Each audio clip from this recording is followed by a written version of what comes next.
Hey there, besties! Welcome back to our channel. Today we're going to continue the recap of the manhwa Depths of Malice. Don't forget to hit that like button and subscribe if you enjoy the video because it really helps our channel grow. Thanks for tuning in. Let's get started. Rita asked Blaine about the rumored strained relationship between Marquis Carter and Prince Brant. Blaine replied that it's hard to say. What would a mere accountant of the royal treasury like him would know? As she stepped closer, Rita attempted to dissuade him from keeping secrets, urging him to answer without evasion. Who knows? Perhaps we could tackle another difficult problem together, like last time, as she suggested to him. She smiled, asking if her abilities were untrustworthy. Puzzled by her remark, Blaine tensed, realizing why there was so much admiration for her. Come closer, he said, beckoning Rita, who complied. He gently held her waist and leaned forward with his eyes closed, while she stood frozen. What on earth are you doing?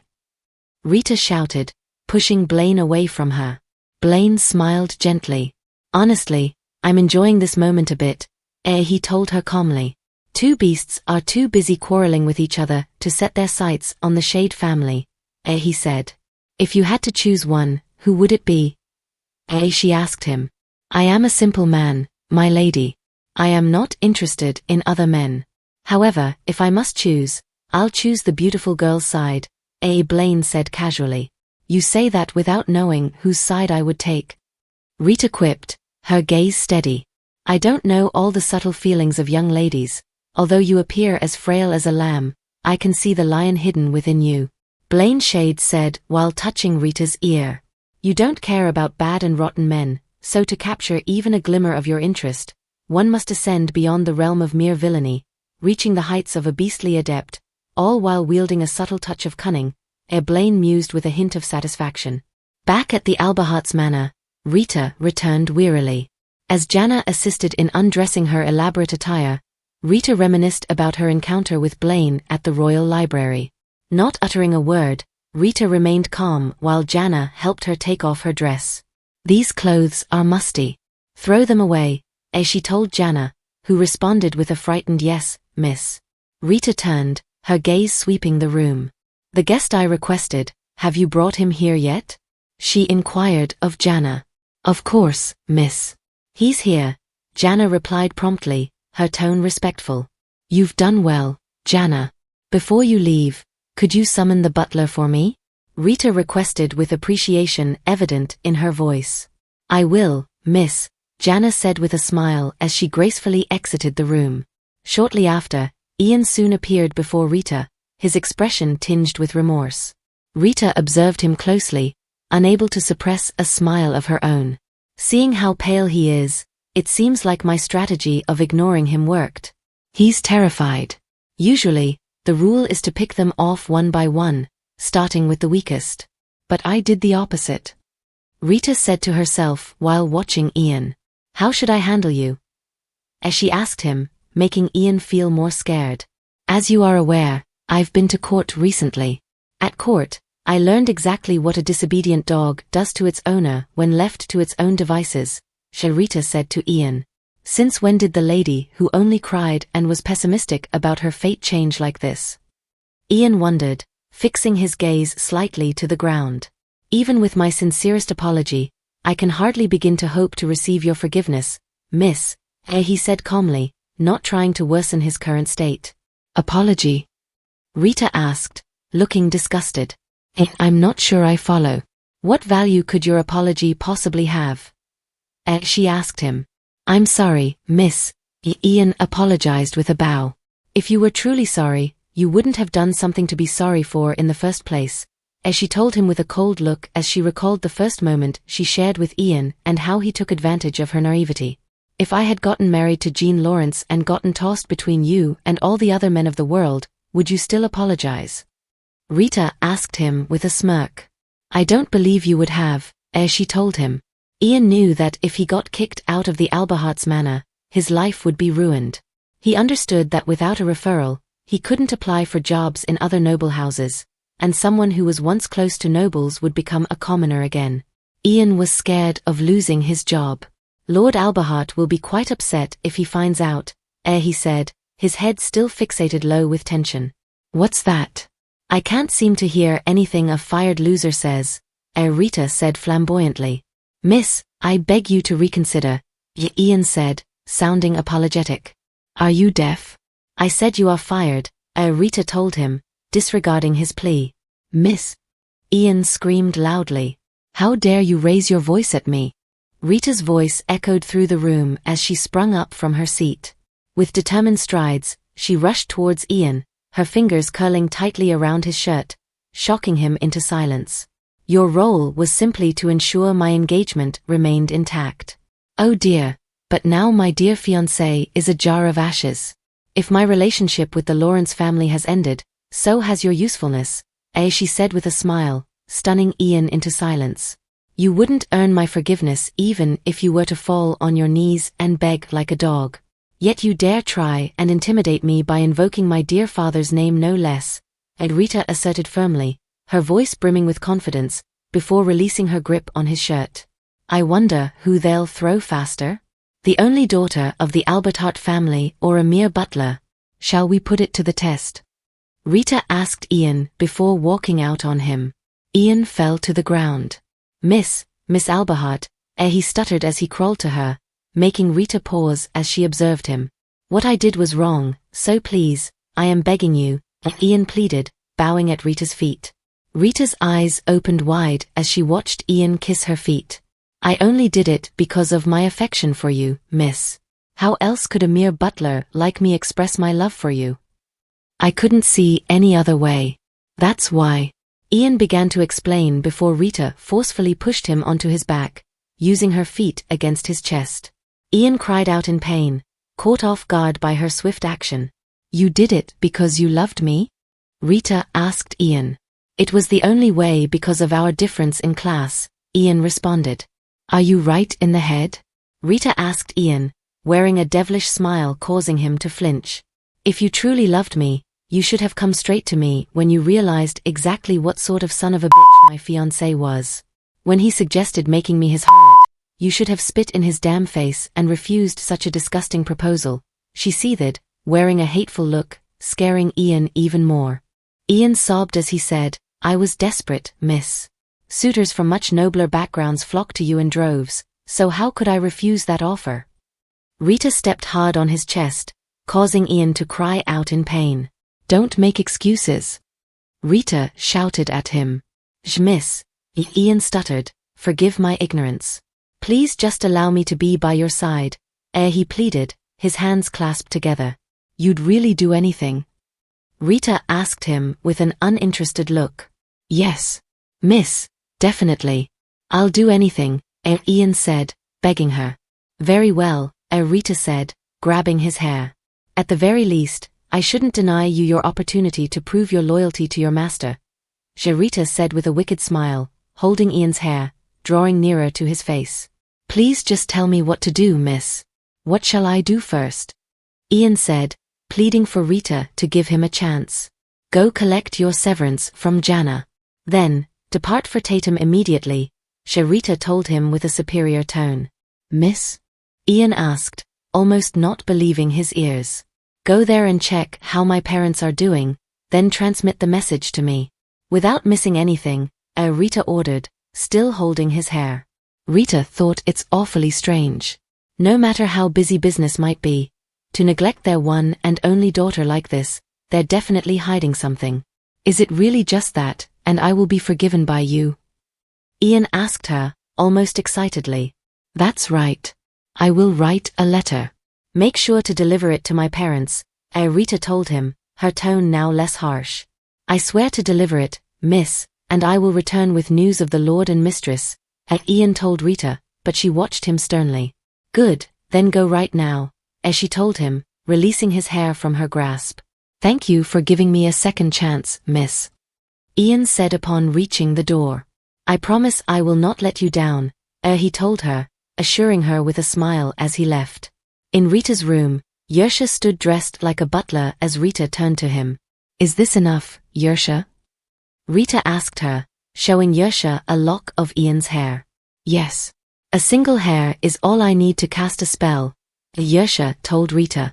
I'd be a fool if I took a dog who tried to bite his owner and sent him off without a leash. It only makes sense to have a small safeguard, Rita thought. Picking the strand of hair from Rita, Yersha told her that shortly Ian's whole body would show some symptoms, including rash, cough, fever. All symptoms of a desert disease.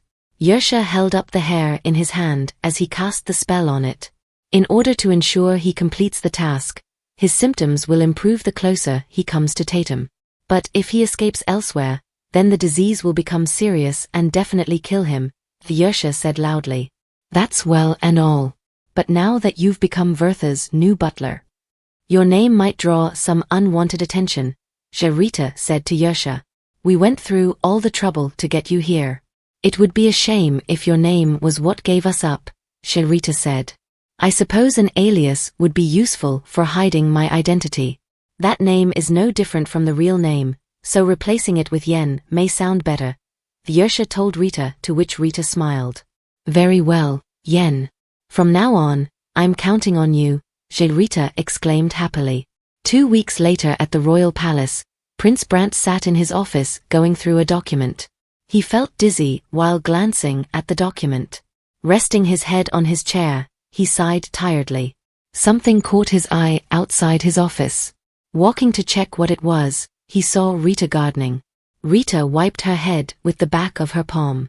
Lady Verta, Prince Brant said upon seeing her. He recalled being informed about Rita's volunteering in the facilities for the past 2 weeks now. Even though she is a noble lady, not only does she pull weeds, wash the hospital bedsheets, and scrub the floor, or just come to play with young patients in the wards, Hans the groundkeeper informed him that morning. She is quite hardworking. I didn't expect her to be such an earnest lady, Prince Brant said softly, watching her work. Rita, who was working, felt a gaze as she looked up to see the prince. It's about time, she thought, catching a glimpse of Prince Brant watching her from his window. I've been slaving away in this godforsaken hospital for the past 2 weeks just to get a chance to meet that cheapskate, Rita thought, her face looking sour. Time for action, she said inwardly. Still watching Rita, Prince Brant said nothing. Rita got up gently, dusting herself as she wobbled.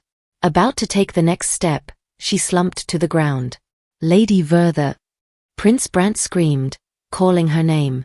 Rita fell to the ground, pretending to have fainted.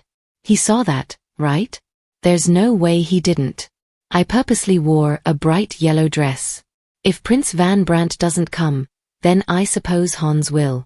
If he doesn't, I'll be peeved. I gave him all those bribes after all, Rita thought, with one of her eyes slightly open, observing him. Lady Verta, Prince Brant called out, running towards Rita. He panted as he got to her. My lady. Are you all right? As he asked, kneeling down next to her. Hurry, pick me up, you fool, she thought, feeling his presence. About to touch her, Prince Brant stopped. He got up, pulling his shirt. He wrapped Rita before carrying her. Clearly there is no one around. What's with this unrelenting chivalry? She thought with her eyes closed, still pretending to have fainted. The heat must have gotten to her while pulling weeds. She should rest on one of the hospital beds, Prince Brant thought, carrying Rita towards the building. Inside the building, Prince Brant climbed the stairs gently, carrying Rita. He turned to observe her closely, his eyes wandering as he noticed her burly bosom. This is my first time being so close to a woman, he said to himself, blushing. Any time I see a goody two-shoes, I can't help but want to play around with him, she thought gently. Rita slowly opened her eyes, peeking at him. Shall I tease him a little? She thought. Rita exclaimed softly as she pressed her bosom against him. Lady Verta, he called out, his cheeks still tinged with a blush, pulling her closer to himself, his embrace tightening as he sought comfort in her presence amidst the swirling emotions. Prince Brant looked away as Rita opened her eyes softly. Lady Verta, can you hear me? He called out to her. Ah, Prince Van Brant, she said softly, falling back asleep, pretending to have fainted. Please get a hold of yourself, he said. He's just itching to put me down, isn't he? Rita thought, still pretending. Did I pass out? I'm really sorry. Please let me down, she said softly to him. Prince Brant gently placed her down. Rita wobbled, trying to gain her balance before falling forward as if she had lost her balance, but Prince Brant hurriedly held his arm out to stop her. She pressed her burly chest hard against his arm, making him flush. It's just acting. What a dummy, Rita thought, unable to suppress a smirk. She shouted as the prince forcefully shoved her away. How could he act like that to a sick person? Doesn't he feel any guilt? Look at me, Rita mused, incredulous at his callous behavior as Prince Brant still held on to her. I am so sorry, I have to go now. It's really urgent. Excuse me, Prince Brant told her before walking out on her. What's with him? He's a grown man, isn't he? Rita thought with a shocked look. It couldn't be. Is he a virgin? I didn't even get a chance to speak with him about Marquis Carter.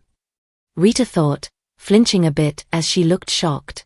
Back at his office, Prince Brant kept writing when a knock came on his door. Rita was led in by a guard. Lady Verta. Prince Van Brant called out, looking perplexed at her visit. Hello, Your Highness, she said, bowing respectfully while smiling. Now seated facing each other, a tense silence settled between them. Rita broke the quietude. I must apologize for yesterday. I am here to help others, yet instead, I became a burden when I should have been cautious, Rita said, picking up her cup of tea. Of course you became angry with me, she told him. Not at all. Rather, please forgive my lack of attentiveness. Are you feeling better? He asked Rita. Yes. The sunlight was so strong yesterday. It must have made me faint, she told him, her hand against her mouth as she smiled. Would you like to be examined by one of our doctors? A specialist from the north happens to be here. I shall summon him immediately, he said, offering to assist Rita. A specialist from the north. That means their skill level is higher than those of Oslands's quack physicians. I can't have them find out I was faking it, she thought, feeling a bit tense as she let out a faint smile. No, thank you. I'm really fine. More importantly, she said, holding her cup. Actually, that time when I visited the Royal Library, I happened to see His Highness the Grand Duke there, Rita said, stunning Prince Brant. At the Royal Library? He asked her. Yes, I was about to leave when I saw you and wanted to say hello, but it seemed like you were in the middle of a quarrel with your companion, she told him. Prince Brant remembered Proud Carter's words, briefly recalling their conversations. The administrative and the judicial branches are two different institutions. Differences of opinions occasionally occur. It is nothing of concern. Marquis Carter and I hold no ill will towards each other, Prince Brant told Rita as she just looked at him smiling. Is that so? Personally, I do, Rita remarked, taking a delicate sip of her tea. Quite a lot, I might add, she continued, dropping her teacup. Pardon? He inquired with a straight face. Why do you think I testified against my fiancée, Jean Lawrence? She told him, stunning him in the process. Her parents aren't even in the country, poor girl. She thought as he reminisced about her smile on that day in court. I hated him so much, and it wasn't just because he beat me, she said, trembling as she clenched her fists hard. Is there another reason? Prince Brant asked Rita. I believe Jim Lawrence, my fiancé, was secretly producing opiates surreptitiously. He intended to make me his accomplice, Rita told him, revealing a deep secret. Opiates, you say? He asked her, shocked. To him, I was a means to bring Count Alberhart into his operation, as well as a scapegoat to share his crimes. This is the plant I found and secretly took out of Jean's room. It is called Parbibi somniferum, Rita stated, placing the plant on the table as evidence. I am well aware it is considered a felony in Osland to produce or distribute opiates, she continued, observing Prince Brant's pensive expression as his hand grazed his lips in contemplation. My father most likely had no idea. Otherwise, he never would have agreed to the engagement, Rita revealed, her voice tinged with sadness. She covered her face briefly, the weight of her words settling heavily upon her, before slowly uncovering her face, revealing the conflict and vulnerability in her expression. Unless they are fools, I doubt they will be distributing the opiates domestically. Selling abroad would both be safer and more difficult to trace, Rita remarked, her tone laced with concern and a hint of strategic analysis. Hence, my family's trading rights were advantageous, and if anything were to go wrong, they would have pinned the blame on us, Rita explained, her voice carrying a weight of frustration and realization. As she glanced at the prince, she couldn't help but wonder, Jean Lawrence plotted to use and destroy my family. That should be more than enough to convince the prince, right? I don't think all of this was planned by Jean Lawrence alone, she continued, her tone sharpening with suspicion. Behind Jean is definitely Marquis Carter, Rita declared with disdain, punctuating her statement with a furious strike against the table. Although Jean Lawrence is dead, Marquis Carter certainly wouldn't leave our family alone without a fight. Since my father is busy doing business with foreign countries, so he couldn't catch up with the situation here at home, Rita explained, her tone grave with concern.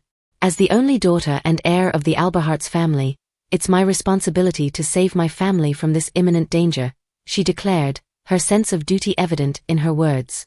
But as your grace is well aware, I'm simply a noblewoman, Rita continued, her hand hovering over the opiate plant, a symbol of the perilous situation they faced.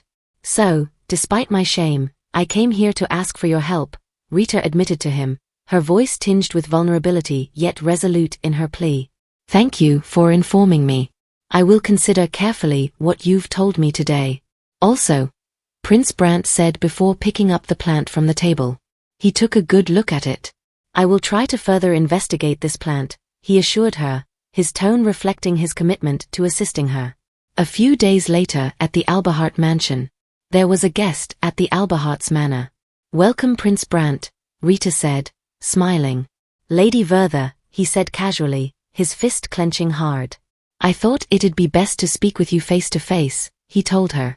After they were seated, Prince Brant was speechless, his face looking sad, bowing his head slightly and looking at the floor. This can't be good, Rita thought to herself. After further investigation, he began, breaking the short silence.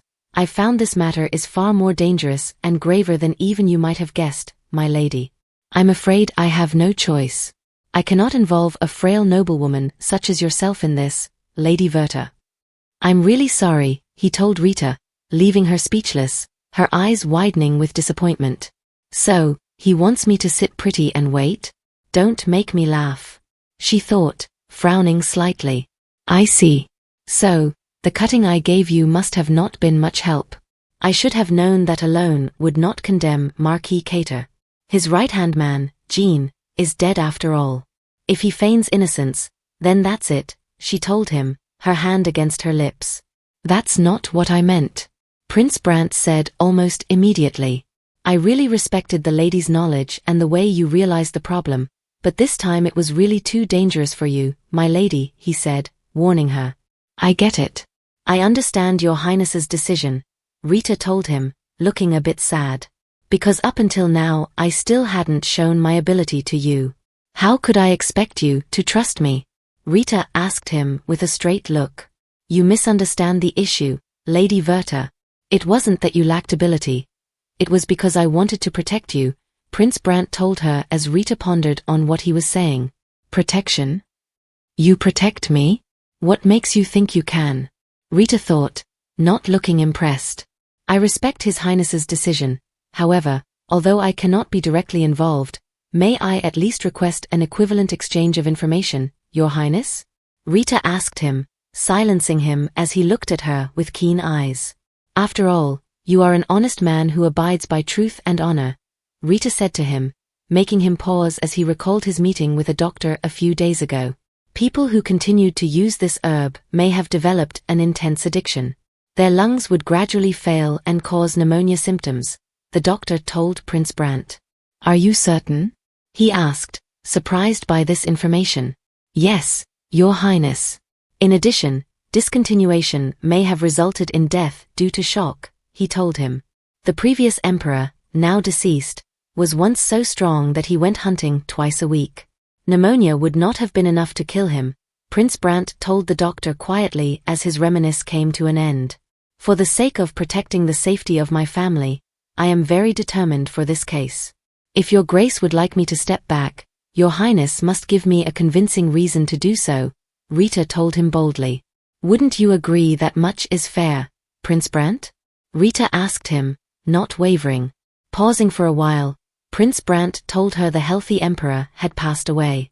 The maids, who were responsible for his meal, either died suddenly or went missing, he said. Rita was stunned by this information. It couldn't be? She thought, looking startled. After his death, I suspected Marquis Carter, but for over a year, I failed to find any evidence. But suddenly, new evidence came to light. Prince Brant told Rita, his arms resting on his laps. That evidence, could it be the cutting I gave you? Rita asked him, to which he quickly affirmed. Poisoning the king, proud Carter, you're worse than I thought. You've gotten quite cocky, Rita thought, puzzled at the length he was willing to go. In addition, due to the loss of his assistant Jean Lawrence, I heard the Marquis is looking for a new associate, he informed Rita. And who might that be? She inquired curiously. Baron Nathan Hector is the most promising candidate, he told her. Nathan Hector? I don't think I know that name. Although it's been 10 years since I last lived within the aristocratic world. He must be from quite an insignificant family, seeing as how I can't remember the name at all, Rita thought. Marquis Carter had an older sister. 10 years ago, because of her defeat in the inheritance battle, she was married to Marquis Amber, becoming the Marquis's wife. Prince Brant revealed to her. I see, Rita said. But what is the relationship between her and Marquis Hector? She asked him. Marquis Amber has 2 daughters. One daughter by Marquis Carter's sister and one by his ex-wife. The latter's name is Rosalie Amber, Prince Brant told Rita. Rosalie is probably about your age, he said, pointing to Rita. The daughter has received a marriage proposal from Baron Hector. Right? Rita asked him, deliberating on the news. You are as perceptive as ever, Prince Brant told Rita. Yes, Baron Hector presently wields little power. Many believe he was lucky enough to win favor with Rosalie Amber, but that he is unworthy of her, he informed Rita. Of course, it's much more advantageous for him to be Marquis Amber's son-in-law than a baron, Rita thought. After all, he could end up as a marquis himself. Nathan Hector, Marquis Carter's right hand, I'll have to remember him, she thought. Then I suppose one would have to get close to Rosalie Amber to get close to Baron Hector, right? Rita asked Prince Brant, to which he confirmed that's right. Thank you, Prince Brant, Rita told him with a smile. So, you think this is too dangerous for me? Just you wait and see. Watch exactly how far I go, she thought with a cold smile. Not long after, Rita had tea with Blaine and Julie Shade at their manor. Rosalie Amber? Rita said, asking about her. I have met her once. How shall I say this? Just your average daughter of a noble family? Julie said awkwardly, shaking her head as she raised her teacup. She was kind.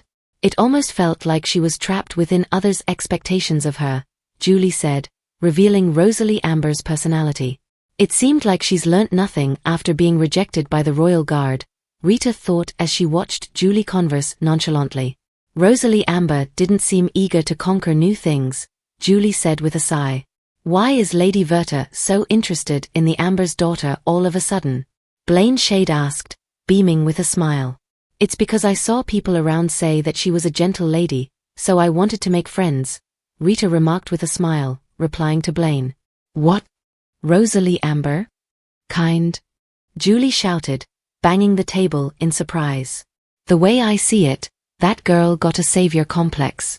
Forget friends. She's far too busy giving away her liver and gallbladder to low-life commoners to even have time to make friends, Julie told Rita. Really? It seemed like she was a lady who loved doing charity work, Rita said. I heard she practically lives at St. Mary's. So, don't bother with her, Rosalie is just a holier-than-thou hypocrite. Utterly enamored with herself, Julie whispered to Rita, her words dripping with disdain.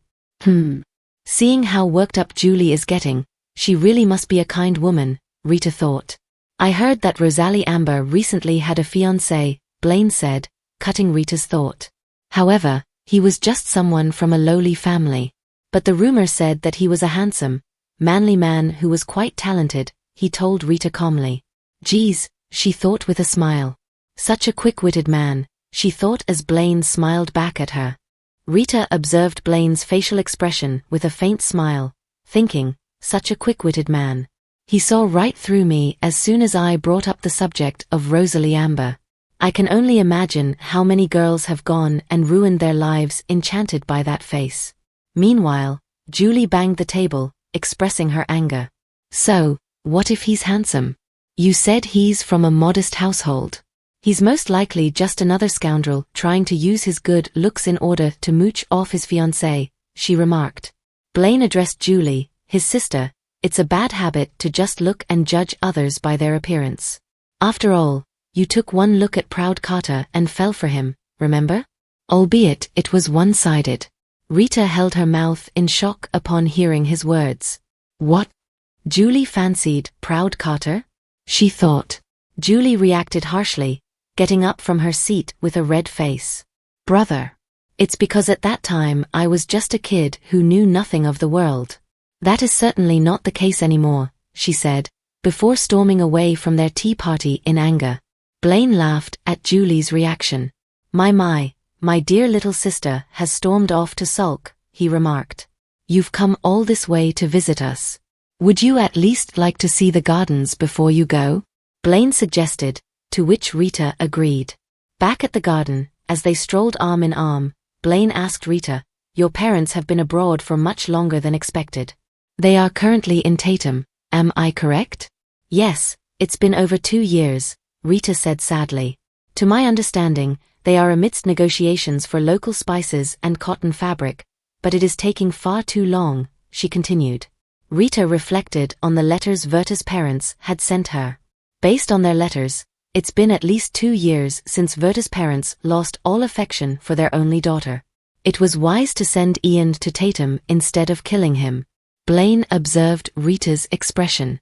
Judging by the look in her eyes, she's already taken care of the matter, he thought as her looks reflected her inner turmoil. Well, that's enough heavy conversation for today, Blaine said politely. Shall we rest for a moment? He asked. Blaine pointed out, this is just the right time to see migratory birds.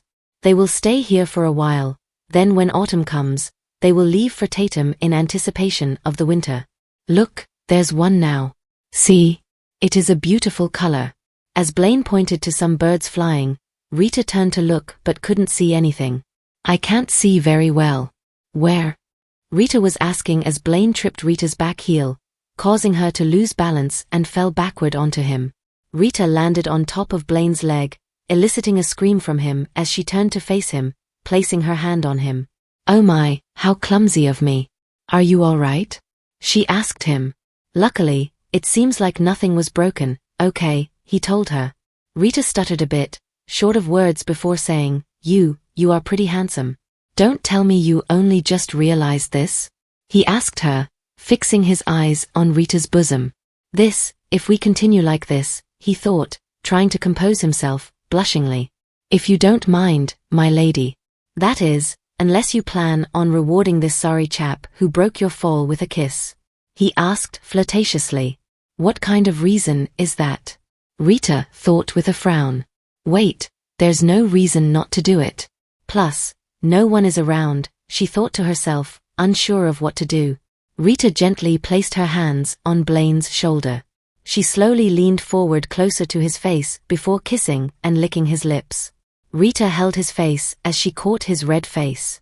She grinned before planting a kiss on Blaine's lips. They both let out moans. This will be dangerous if we continue, Blaine thought as he kissed Rita. Abruptly, he stopped kissing her, drawing her away from him. If you continue to thank me in such a manner, I wouldn't mind even if you used me as a sofa. My lady, he said, his face red. Is he drawing a line for today? After only dealing with handsy idiots for so long, this isn't a terrible change of pace, Rita thought before getting up lightly. Blaine got up as well, dusting dirt off himself. No need to escort me out. Thank you very much for today, she told him with a smile. It's always nice to see handsome men fretting so much. Love is fine and all, but only being with one person sounds boring. I would be content with this much, she thought as she walked away from Blaine. Rita's carriage soon arrived at a building. Her gaze was fixed out of the window. "We've arrived, miss.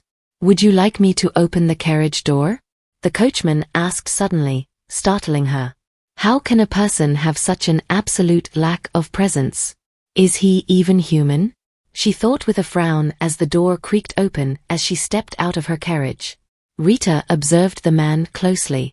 "Even though I've seen his face many times, if he were to turn around, I wouldn't be able to recall a single one of his features," she thought. "Wait, I have a brilliant idea," Rita thought with a smirk. "John, while I'm doing charity work, you must be bored waiting outside, right?" Rita said, revealing the man's name. "No, not even a little bit. It's my responsibility," John told Rita. About to utter more words, he suddenly observed Rita glaring at him with a straight face. "Yes, what the lady said is absolutely right. It's very boring," John said, looking startled. "While you're waiting for me here at the entrance, keep a close eye and ear out for any suspicious-looking characters. Do you understand?" Rita asked him. "Of course, miss," John said with a slight bow, his tone respectful and attentive. Rita offered a faint smile in response, her demeanor composed yet warm. "Enjoy your time," she said to him before turning and setting off towards the building, her steps purposeful and graceful. Thank you for joining us on this incredible adventure. If you enjoyed what you watched, please consider liking, subscribing, and ringing that notification bell. Your comments mean the world to us and help us improve. The next episode promises even more excitement and unexpected twists, so stay tuned as we embark on this thrilling journey together. Keep the anticipation alive, and we'll catch you in the next episode.